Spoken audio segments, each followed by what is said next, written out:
Bismillahirrahmanirrahim. Assalamualaikum warahmatullahi wabarakatuh. Perkenalkan, nama saya Muhammad Fauzan Amir, NRP 21 2019 137, dari struktur konstruksi 4, kelas CC, kelompok CE dengan dosen pembimbing Koster Saad Siregar. Konsep yang saya akan jelaskan ini adalah konsep form active dan sistem yang saya gabungkan dengan elemen sekunder, struktur, kabel, dan space truss.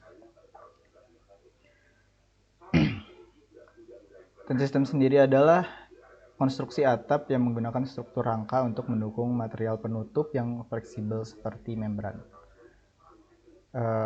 Membran ini menciptakan struktur yang menyerupai bentuk tenda. Mirip seperti kabel sistem ini bekerja pada prinsip gaya tarik. Lalu pada konsep bangunan bentang lebar yang saya rancang, saya menggunakan elemen sekunder struktur arcs sebagai penopang membran tenda. Lalu di struktur arcs tersebut dikakukan menggunakan bracing cable. Berikut adalah Dena studi yang saya dapatkan, yaitu dengan lebar 40,5 meter dan panjang 64,8 meter. Analisa yang saya buat sistem struktur yang paling optimal dalam pengaplikasian form active dan sistem dengan bentuk denah seperti pada gambar adalah undulating system. Yang ini, undulating system, karena dia tidak perlu kolom di tengahnya ya. Kolomnya itu, penopangnya itu hanya di ujungnya saja. Lalu saya tambahkan arc sebagai struktur penopangnya. Berikut adalah denah dan rencana pondasi konsep atap bentang lebar yang saya rancang. Atap ini dia tidak menopang pada kolom bangunan, tapi dia menopang pada tanah langsung dan menutup bangunan.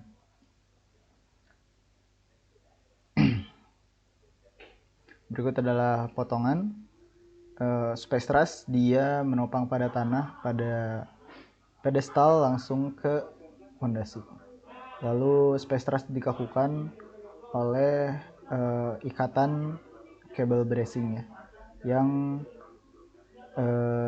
terangkur ke tanah langsung. Berikut ada tampak, dan berikut adalah konsep pembebanan. Pada bangunan ini terjadi beban tekan, beban tarik sebagai aksi, dan beban tahan sebagai reaksi. Pada space truss dia mengalami beban tekan sehingga dia membutuhkan beban tahan reaksi dari tanah. Lalu beban tarik terjadi pada kabel dan membran, dan langsung sambung ke tanah, sehingga tanah ini akan mengalami beban tarik sehingga butuh beban tahan reaksi ke bawah. Selain itu ada juga beban angin dan seismik. Ten system termasuk struktur ringan sehingga beban angin menjadi suatu permasalahan.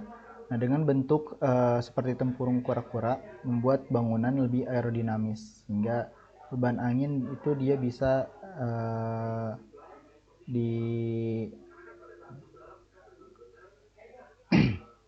bisa dihalau dengan mudah. Penggunaan struktur rendah dan kabel membuat bangunan juga lebih fleksibel sehingga lebih tahan gempa terhadap beban seismik. Berikut adalah pembebanan pada arcs-nya ya, pada busurnya, konstruksi busur. Arcs ini dia harus equilibrium ya, dia harus seimbang kanan kirinya. Kalau tidak seimbang, dia akan mengalami pembengkokan. Juga dia itu harus membentuk busur seperti ini ya, karena itu yang buat dia berdiri. Dia berdiri pada bebannya sendiri. Lalu pada space truss-nya sendiri ya, yang tulangan atas ini akan mengalami compression dan tulangan bawah ini akan mengalami tension. Jadi space truss saya ini saya menggunakan menurut Engel adalah tinggi dari arcsnya itu adalah sepertiga lebar atau span. Sini lebarnya adalah 60 meter sehingga tingginya mendapatkan 20 meter. Tinggi dari arc tersebut 20 meter. Lalu pada penopangnya saya menggunakan 2 hinge arcs dengan penopang kaku. Ini seperti pada gambar, lalu dikombinasikan dengan space truss. Dengan dua engsel, ketinggian space truss mengecil pada tiap ujung tumbuhan agar menghasilkan pembebanan yang efektif seperti pada gambar. Lalu jadilah konsep space truss saya ini. Lalu material yang dipakai pada kabelnya ini adalah kabel yang structural wire loops. Kenapa? Karena dia itu biasa pada membran tekstil struktur ya, tensile struktur. Kabel ini terdiri dari beberapa strand sehingga sifatnya fleksibel. Dan kabel ini adalah kabel perak tegang sehingga dia dapat mengkakukan si space truss-nya sendiri. Nah, ini adalah side plan-nya. Lalu membrannya saya menggunakan PVC coated polyester ya, yang PVDV. Karena ini adalah ya material yang paling komersil dan paling konvensional. Selanjutnya adalah konsep sambungan join. Pada tumpuan space truss saya menggunakan tumpuan jepit dengan desain pedestal yang mengikuti arah pembebanan si space-nya sendiri ya. Jadi dia beradaptasi pada kemiringan si space truss-nya sehingga pembebanan ke bawah akan lebih optimal. Lalu tumpuan tarik, saya sebut tumpuan tarik ini menggunakan tumpuan sendi. Lalu pondasi yang digunakan adalah pondasi pada tumpuan tekan ya, itu tumpuan tekan pondasinya menggunakan bore pile. Lalu pada tumpuan tarik yang mengalami gaya tarik ini saya menggunakan tumpuan sendi dengan pondasi foot plate ya, cakar ayam agar dia bisa mencengkeram tanah sehingga beban reaksi akan lebih optimal. Lalu join pada membran dengan arc dengan space truss-nya ini saya menggunakan clamping plate with bracket seperti pada gambar. Join membran dengan pedestal ini saya menggunakan rope edge with webbing ya. Jadi ini ada kabel di sini untuk dia membuat lengkungan tersebut. Lalu pada tumpuannya sendiri, pada pedestalnya sendiri saya menggunakan clamp plate.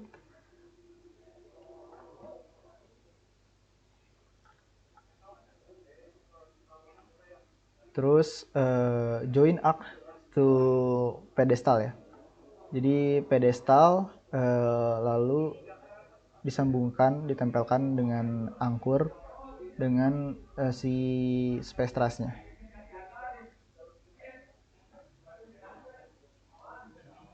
Ini adalah penempatan pondasinya. Yang kotak besar ini adalah pondasi yang mengalami gaya tekan. Lalu yang lingkaran ini adalah pondasi yang mengalami gaya tarik. Berikut adalah perhitungan slope-nya. Mendapatkan tinggi 65 cm dan lebar 30 cm. Dan ini adalah denah penempatan pedestal ya. Jadi selang-seling antara si pondasi.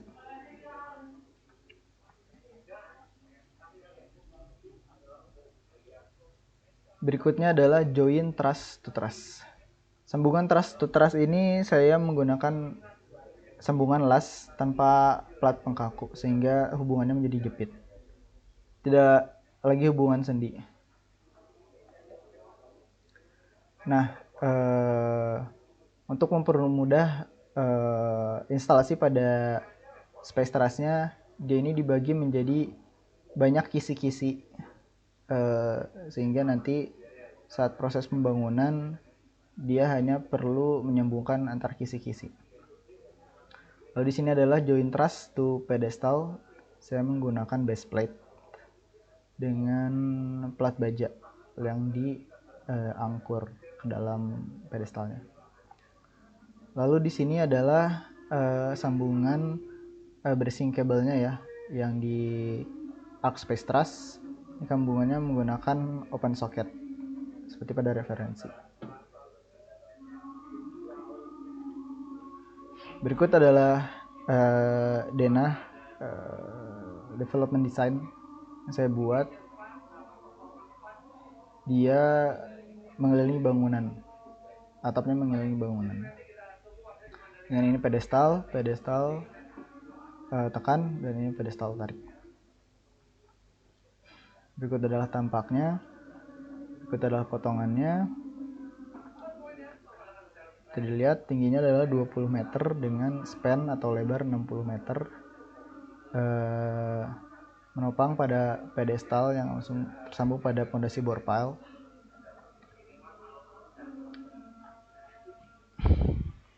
Lalu space truss tersebut dikakukan oleh kabel bracing dan oleh membran itu sendiri.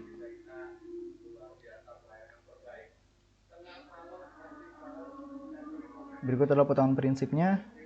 Pada potongan prinsip saya mengambil pada entrance ya, seperti pada keyplane. Space truss ini terikat pada sambungan membran truss clamping plate. Jadi ini adalah membrannya, ini adalah space trussnya. Dengan tulangan atas 16 cm diameternya dan tulangan diagonal 10 cm. Tulangan bawah sama dengan tulangan atas. Dia tersambung dengan base plate ke pedestal menggunakan angkur baja. Pedestalnya didesain untuk dapat menyalurkan beban dengan optimal ya. Lalu untuk air hujan sendiri, air hujan itu turun ke membran. Lalu pada membran itu ada talang air plat baja yang di klem ke sisi si membran itu. Lalu dari talang baja dia dialirkan langsung ke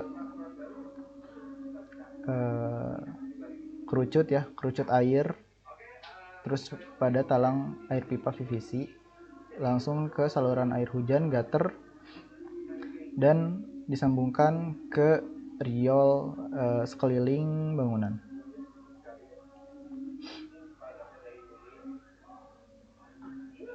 Berikut adalah isometri struktur urai. Ini adalah substrukturnya. Ini adalah suprastruktur dan yang ini adalah upper struktur. Ini adalah rencana pondasi. Pondasinya untuk membuat pondasi ini tidak efektif, maksimal bentang antara pondasi itu adalah 8 meter. 8, meter, dan di sini saya mendapatkan antar pondasi itu lebarnya 8 meter. Sehingga slope itu tidak besar ukurannya. Berikut adalah gradasi pertamanya ya, foot plate. Lalu ini adalah bore pile dengan diameter 40 cm dengan pile cap ukuran 2x2 tinggi 50 cm dan slope ukurannya adalah 30 50/70. Dan pada bangunannya sendiri saya menggunakan fondasi footplate ya. Berikut adalah detail fondasinya. Ini adalah fondasi bore pile-nya ya, nih. Ini yang garis putih adalah pedestalnya, yang ini adalah pile cap, dan ini adalah slope. Berikut adalah potongannya. Pedestal, di dalamnya ada slope, di bawahnya ada pile cap, lalu beban tersambung ke bore pile, dan ini adalah isometrik. Selanjutnya adalah rencana atap. Nah, pedestal yang dibuat itu adalah selang-seling terhadap pondasinya. Pedestal tidak ada. Nah, di bawahnya itu ada pondasi. Tujuannya adalah agar tidak membuat banyak space truss ya, sehingga space trussnya menjadi optimal, lebih ringan. Lalu ini adalah pedestal tariknya yang lingkaran, pedestal tarik, terus pedestal tekan, sambungkan langsung ke space truss, arc space truss, lalu dikaku dengan kabel dan ditutup oleh membran. Ini adalah detail space truss. Joint space truss menggunakan clamping plate ini ya, seperti pada gambar. Lalu space truss ini sendiri ditutupi oleh membran transparan. Kenapa? Sehingga cahaya matahari bisa masuk ke dalam bangunan melalui sela-sela space truss. Lalu air hujan itu turun ke ini ya, talang air baja yang menempel pada membrannya, disalurkan ke kerucut dan pipa langsung ke saluran air hujan. Terus space truss itu tersambung jepit kepada pedestal menggunakan base plate yang diangkur. Berikut adalah potongannya. Dia diangkur ke pedestal. Lalu air hujan dia mengalir dari talang baja membran ke kon, ke talang tegak PVC, langsung ke saluran air hujan atau gutter. Berikut adalah isonya. Ini adalah talangnya. Selanjutnya adalah skema utilitas. Yang pertama adalah skema utilitas air bersih dari PDAM, sumbernya dari PDAM dan sumur. Kalau dari PDAM dia melalui meteran, stop keran, masuk ke reservoir bawah, lalu ke pompa hidrofonik, dialirkan ke reservoir atas dan didistribui ke toilet. Kalau pada sumur bor, dia dari sumur menggunakan pompa hidroponik dialirkan ke reservoir atas dan didistribusi. Lalu ini adalah skema distribusi air kotor. Pembuangan black water dia melalui septic tank dan upflow filter dulu, baru dibuang ke riol. Ini adalah skema air hujan dari talang membran ke talang tegak PVC ke drainase bangunan, lalu di sekitar bangunan itu disediakan sumur resapan. Dari sumur resapan, ketika sudah penuh sumur resapannya, dia disalurkan ke drainase site dan ke riol kota. Ini adalah utilitas kebakaran.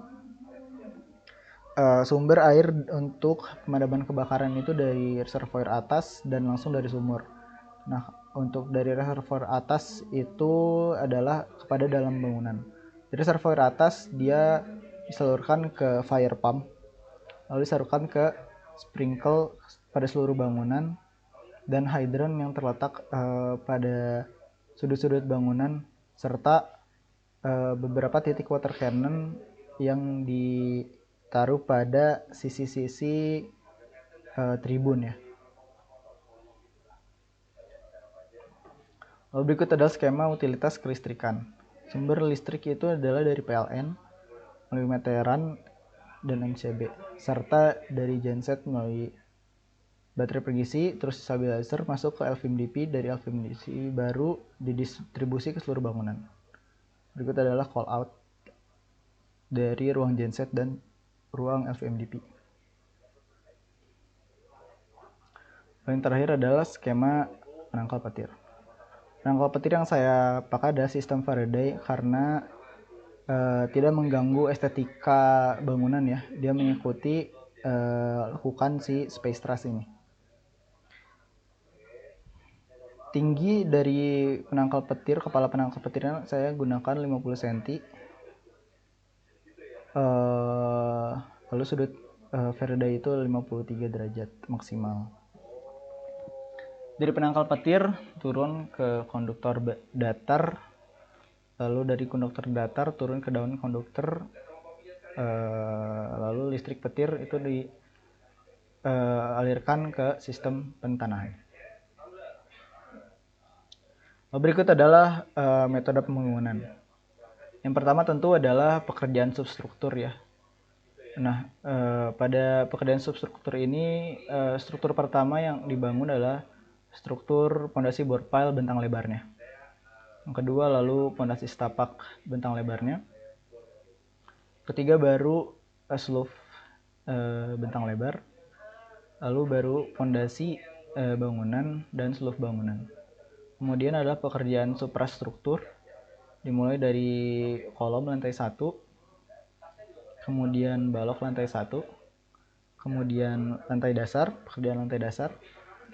Nah, ini suprastruktur ini dibarengi oleh pekerjaan pedestal bareng bersama suprastruktur. Lalu pekerjaan lantai 2 ya, pertama plat lantai 2, kolom, balok, dan dak beton. Kemudian pekerjaan tribun, lalu masuk ke pekerjaan upper struktur. Pertama-tama adalah instalasi arch space truss ya, menggunakan crane, per kisi-kisi dibangun 1, 2, 3 bangun perlahan-lahan. Setelah dibangun, space truss itu akan dikakukan menggunakan kabel bracing, diikat tanah. Kemudian setelah itu baru pekerjaan dinding dan kusen. Pekerjaan dinding kusen dan curtain wall. Setelah itu baru pekerjaan penutup atap membran. Membran digunakan adalah membran PV IDF. Selanjutnya adalah pekerjaan finishing dan lain-lain. Sekian dari presentasi saya. Mohon maaf bila masih ada salah kata dan banyak kesalahan. Mohon maaf. Wassalamualaikum warahmatullahi wabarakatuh.